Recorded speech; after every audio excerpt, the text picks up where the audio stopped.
Assalamualaikum. Jom kali ini kita tengok rantaian bekalan gaharu dari pokok ke pasaran dunia. Pokok Aquilaria di ladang atau hutan. Semuanya bermula dengan pokok Aquilaria, sumber gaharu yang tumbuh di Asia Tenggara. Di sinilah perjalanan gaharu bermula.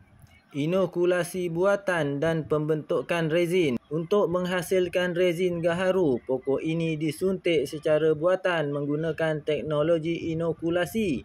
Rezin wangi ini hanya terbentuk apabila pokok cedera dan bertindak balas secara semula jadi.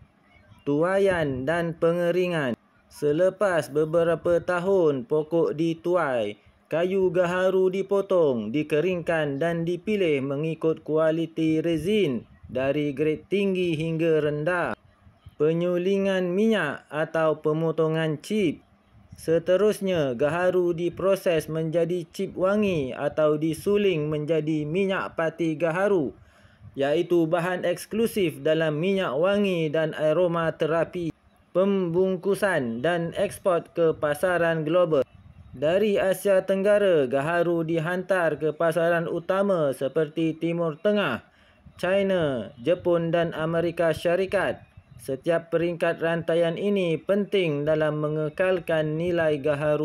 Inilah rantaian bekalan gaharu dari hutan ke dunia, bernilai, beraroma dan penuh warisan.